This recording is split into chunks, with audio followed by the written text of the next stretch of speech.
इसमें तो जिब्रान वैसे साहब, एक सवाल ये पैदा होता है कि बहुत सारे लोग, ज़ाहिर है अब ये आप इस बात पे भी नाराज नहीं हो जाएंगे कि बहुत सारे लोग क्यों, मैं क्यों नहीं। तो मैं सवाल कर रहा हूँ कि आपने सब्र का मुजाहरा किया इस सारे केस को लेके, तो अब अभी भी सब्र वो कायम है, आखिर तक कायम रहेगा? सकलैन भाई ने ज्वाइन किया है तो मैं पहले उनको सलाम पेश करूंगा। और मेरी उनसे मैसेज पे तो बात हुई थी, बट डायरेक्ट बात नहीं हो सकी उनके वालिद के इंतकाल के बाद। तो मैं अफसोस भी करना चाहूंगा दोबारा से, और दुआ है कि अल्लाह उन्हें गरीब रहम करे, इनकी मग़फ़िरत फरमाए और इनके खानदान को सब्र जमील अता फरमाए। आपके साथ रहा है कि मुस्बत रिपोर्टिंग, जो असल हकीकी मायनों में मुस्बत रिपोर्टिंग होती है, वो करने में, जो कि एक अच्छी बात है। बट आपका सवाल क्या था कि सब्र का मुजाहरा किसने क्या क्या नहीं किया, दोबारा आपने बताइएगा। भी आपने भी इस सारे केस को लिया, अक्सर मैंने आपको जज्बाती भी देखा दूसरे मामलात में, लेकिन इस केस को लेकर भी आपने तो बड़ा सब्र का मुजाहरा किया, आपने हमेशा बर्दाश्त दिखाई। तो ये बर्दाश्त जारी रहेगी या तो देखिए, 2 से 3 चीज़ें होती हैं, और मैं इस चीज़ में फ़र्क मेरे ख़्याल में करना चाहिए। मैं जब सिर्फ़ सामाजिक कारकुन हूँ या पॉलिटिकल एक्टिविस्ट हूँ, तो पॉलिटिकल इश्यूज़ को एज़ अ पॉलिटिकल एक्टिविस्ट एक डिफरेंट पहराए में रेज़ किया जाता है। आप अक्सर कभी-कभी किसी कॉज़ का फ़ेस भी बन जाते हैं, चेहरा भी बन जाते हैं। ना चाहते हुए भी आप एक खबर को रेज़ करते हुए खुद भी खबर बन जाते हैं। ये इन्हेरेंट बात है पॉलिटिकल एक्टिविज़्म की, क्योंकि जो लोग आपके नज़रिए से या आपकी शख्सियत से मुतासिर होते हैं, वो आपकी कॉज़ेज़ में भी बिलीव करते हैं। मगर जब आप एक क्लाइंट को एक प्रोफ़ेशनल कैपेसिटी में एज़ अ लॉयर रिप्रेज़ेंट कर रहे हैं, तो आप पे एक बहुत बड़ी ज़िम्मेदारी है। आपने उसको अपनी मशहूरी के लिए नहीं करना, आपने क्लाइंट वो है, आपने खुद क्लाइंट नहीं बन जाना, आपने केस को अपनी ज़ात की इर्द-गिर्द नहीं घुमाना। ज़िम्मेदारी बुनियादी हम पे थी कि हमने उनको रिलीफ़ देना है, ये नहीं कि मैंने अपने बदले किसी से निकालना है या अपना गुस्सा किसी पे निकालना है। तो इसी तरीके से जो सहाफ़ी हज़रात हैं, वो अगर किसी हुकूमत के दौर में बर्बरियत का शिकार होते हैं, इसका ये मतलब नहीं है कि उस हुकूमत के बारे में सारे आर्टिकल मंफ़ी लिखेंगे। उस हुकूमत की कोई अच्छी पॉलिसी होगी तो उसकी अच्छाई भी लिखनी पड़ेगी, ये सहाफ़ी का बोझ होता है, आप उससे बेहतर जानते हैं। आप लोगों को दिल पे पत्थर रख के भी किसी के अच्छे इक़दाम की तारीफ़ करनी पड़ती है, क्योंकि वो सही बात है और आपको अपना बायस दूर करना पड़ता है। बतौर वकील भी इवन तो बहुत से लोग कहते हैं कि मैं तो उन वकीलों में से नहीं हूँ, जो रोज़ दुकान खोलते हैं। मैं तो कभी-कभी अदालत का चक्कर लगाता हूँ। ऐसी बातें मुझे सुनने में आई थी। तो मगर मुझे फिर भी इस प्रोफ़ेशन की ज़िम्मेदारी का एहसास है, बेशक मैं ज़िंदगी में 1 दिन ही क्यों ना जाऊँ अदालत, बट जिस दिन बतौर वकील जाऊँगा, उस दिन बतौर वकील ही एक्ट करूँगा। तो अगर मुझे आपको फांसी मुझे नहीं अभी आती, समझा। अहमद जी आप शाहिद भाई, सॉरी आपकी बात मैंने काट दी। एक तो मैं आया भी इसीलिए हूँ इस लाइव में कि आप सबको, सब भाइयों को, जिब्रान भाई, अहमद भाई, आप बहुत ज्यादा मेहनत की, कोशिश थी, और अल्लाह का शुक्र है कि आज जो है ये सारा कुछ हुआ। और जिब्रान भाई से भी पहली दफा लाइव में मैं साथ हूँ इनके। तो मेरे ख्याल से शायद भी आज मैंने रात आपको कुछ स्क्रीनशॉट्स भेजे थे, मैंने कहा आपका वेट कर रहा था कि आज आप उसका जवाब देंगे, लेकिन उसकी मुझे लगता है नौबत नहीं आई। जी जी। तो सर, कल जो है ना, कल जो है वो खास तौर पर जो एक बड़ा बंदोबस्त किया गया था, जी जो हमारे जज साहब हैं, उन्होंने एक बंदोबस्त किया था एक अच्छी ट्रीटमेंट का, और उसके बाद जी हमने अच्छा बंदोबस्त किया हुआ था, लेकिन मसला ये है कि शायद अ, एक काफिला चला था, शायद वो रास्ते में कहीं गर्क हो गया। अगर यहाँ पहुंच जाता हाँ, तो इलाज किया हुआ था सर, बंदोबस्त नहीं किया मैं हुआ था, इलाज हो जाता। एक्सपेक्ट कर रहा था कि शायद, बट आई डोंट नो। बहरहाल मेरा तो ख्याल है कि अल्लाह ने मेरे ख्याल में इस केस के तवज्जुह से, चूँकि अच्छा, बुरा, सही या गलत, हमने पब्लिक में इस केस को लेके एक स्टांस लिया हुआ था। आप लोगों ने बिल्कुल है, भी लिया, ठीक है? बिल्कुल है। अल्लाह ताला ने शुरू किया है, और वो स्टांस हमने, मेरे ख्याल में कोई सिर्फ मेहदी नदवी साहब की मोहब्बत में या वो मेरे क्लाइंट हैं या आपको वो सच्चे लगे इसलिए नहीं था। उसलिए था क्योंकि माशरे के अंदर ये वाक़ई में जो जुर्म है, छोटी बच्चियों को वर्गलाना और किडनैप करना या ह्यूमन ट्रैफिकिंग करना, ये फैल रहा है, और उसमें चाइल्ड मैरिज एक कलीदी किरदार अख्तियार, एक मीडियम के तौर पे, एक नेसेसरी मीन्स के तौर पे इस्तेमाल हो रहा है, कि चाइल्ड मैरिज के ज़रिए ये पूरा काम किया जा सकता है और उसको कवर किया जा सकता है, किडनैपिंग और ट्रैफिकिंग। तो ये एक बड़ा मसला है, और शाहिद भाई चूँकि हैं हाई कोर्ट के अंदर, और आप इस्लामाबाद में देखते होंगे जो दूसरे शायद हमारे सकलैन भाई हैं, जी कि रूटीन के अंदर कम उम्र बच्चियाँ, हर रोज़ कोई ऐसा दिन नहीं है हाई कोर्ट में जहाँ कोई ऐसी पिटीशन नहीं फाइल होती कि जी मैंने पसंद से शादी कर ली, हमें प्रोटेक्शन दे दी जाए।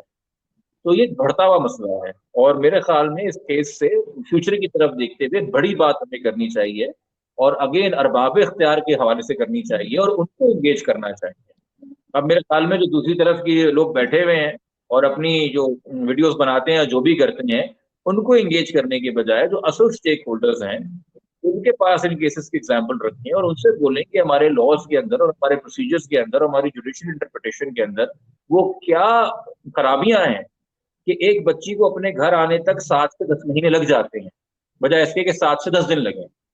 अगर जून के महीने में ये बच्ची सिंध हाई कोर्ट के सामने पेश हो गई थी, तो वो क्या खामियां प्रोसीजर के अंदर हैं कि ये फैसला करते करते और सच्चाई तक पहुंचते पहुंचते कि असल में तो बच्चे वालिदैन के साथ ही रहते हैं, खासतौर पर जो कम सिन बच्चे होते हैं, हमें इतने महीने लगते हैं। हमारे सिस्टम में कुछ डिफॉल्ट्स हैं, हमारे एसओपी कुछ खामियां हैं, हमें इस डिबेट को बड़ा करने की जरूरत है, उस पर संजीदगी से बात करने की जरूरत है। ये चारों सूबों का मसला है, और आपके लाइफ के अंदर अब जरूरी हो गया है शायद भाई कि आप हम पार्लियामान के जो अरकान हैं और जो हमारे दूसरे सीनियर वकला हैं, और अगर कोई रिटायर्ड जस्टिस भी हैं हाई कोर्ट के, सुप्रीम कोर्ट के, उनको बुला के हम एक मीडियम पैदा करें और हम इस गुफ्तगू को के साथ वो फर्ज अदा करें जो हमें, और क्या कहते हैं, हक इसका अदा करें इस डिबेट का, क्योंकि जो इतने सारे लोग आपको सुन रहे हैं माशाल्लाह, मोहब्बत दे रहे हैं और आपकी बात पे यकीन कर रहे हैं, उस मोहब्बत का भी हम सही हक अदा करेंगे अगर हम इस केस के तवज्जुह से इस ऐसे हालात पैदा करें, ऐसे रिफॉर्म्स लेके आ सकें कि हजारों लाखों बच्चियों की जिंदगी बच सके।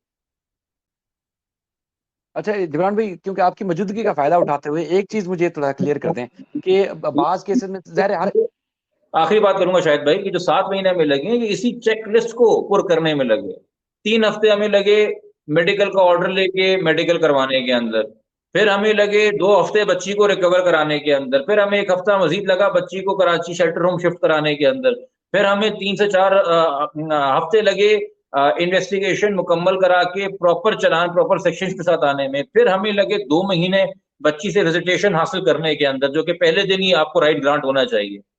सारी चीजें बहुत शॉर्ट स्पैन में भी हो सकती हैं अगर इसकी लिस्ट बनी हुई हो। स्टेप सारे हमने ही पूरे किए। He did his job. मेरे ख्याल में मैं यहाँ पे अप्रिशिएट करूंगा शाहिद हुसैन भाई को और शाहिद सफैन भाई को और कुछ और हमारे दोस्तों को कि चलें, तो है ना कि आपका व्यू है, एक का व्यू है कि मुल्जिम सही है, एक का व्यू वालिदैन सही है, मगर उस व्यू के साथ भी आपने क्या अपने आप के व्यू को एज अ प्रोपोगेंडा पेश किया? क्या आपने उसमें हर किस्म की अफवाह का सहारा लिया? क्या आपने उसमें हर किस्म का झूठ पैदा किया? मतलब कि अगर ये फतवाए सुनाने पे आते नबी अली काज़मी के, तो ये बहुत सारी ऐसी बातें करते थे जिनका हकीकत से कोई ताल्लुक नहीं होता, उसमें ऐसी भी जज्बा। ये तो एक बात, इन्होंने सच्चाई के लिए, एक ट्रू स्टांस के लिए काम किया, बट एक डिसेंसी के साथ भी इन्होंने रिपोर्ट किया। जबकि दूसरी तरफ जो है ना, वो जो आजकल बिकता है, एक मसाला, एक तड़का, अनफॉर्चुनेटली चीप पॉपुलैरिटी के लिए जो एक आप जबान इस्तेमाल करते हैं और जो मुहावरे इस्तेमाल करते हैं, डर्टी जोक्स क्रैक करते हैं, जो कि जेब नहीं देता मेरे ख्याल में, अगर आप जर्नलिज्म की बात कर रहे हैं, रिपोर्टिंग की बात कर रहे हैं, तो इन चीजों को रजिस्ट करना और एक संजीदगी से चीजों को रिपोर्ट करना, और जो असल फैक्ट्स है, जो असल सच्चाई है, उसी को मेन इंटरेस्टिंग चीज रहने देना।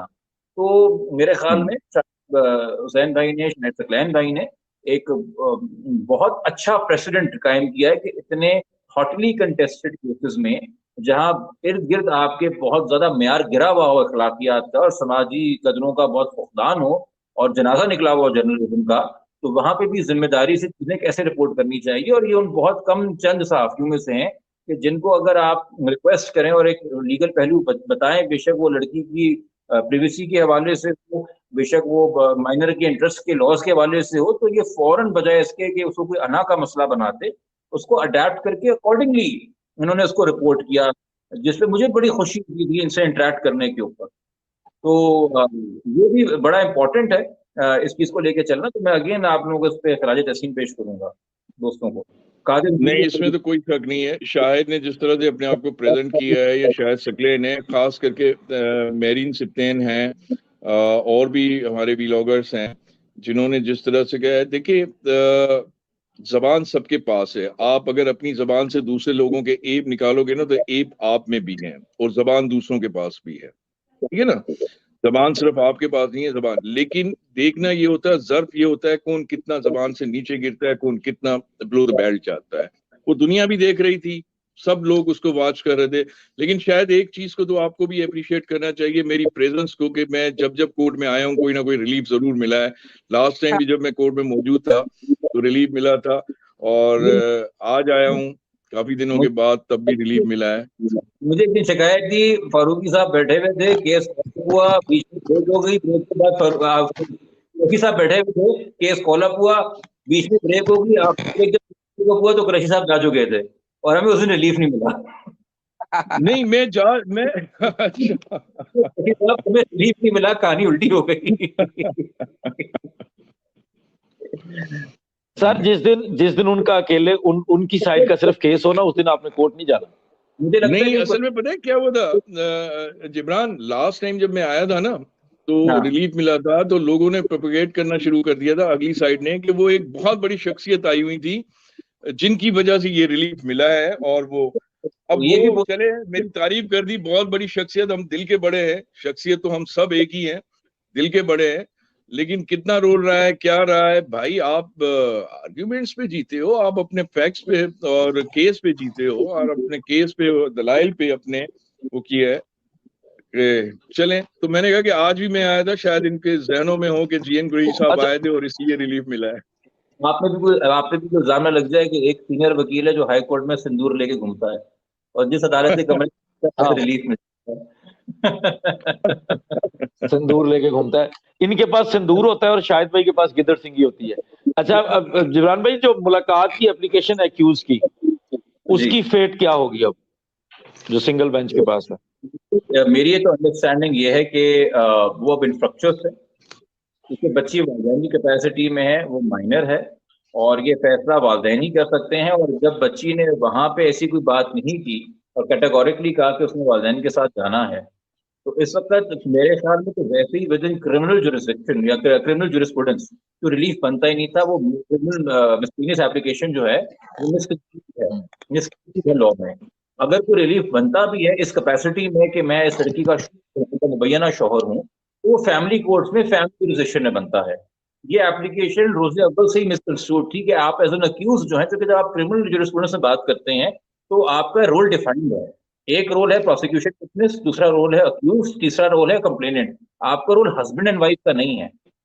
तो क्रिमिनल जुरिस्प्रूडेंस में तो ज़हीर का और दुआ का प्रोसिक्यूशन विटनेस और मेन अक्यूज का एक किरदार और रोल है। वहां पे कैसे मुलाकात वैसे भी अलाउ हो सकती थी, बट आफ्टर टुडेज ऑर्डर तो मेरे ख्याल में वैसी इंफ्रक्चर्स है। बट ये फैमिली कोर्ट में जाते, वहां पे कोई मेरिट्स का आर्ग्यूमेंट फिर भी तवक्को की जा सकती है। इस जुरिस्प्रूडेंस के अंदर, इस जुरिस्डिक्शन के अंदर जो आपकी क्रिमिनल जुरिस्डिक्शन है, मेरे ख्याल में ये मेंटेनेबल वैसे ही नहीं है एप्लीकेशन।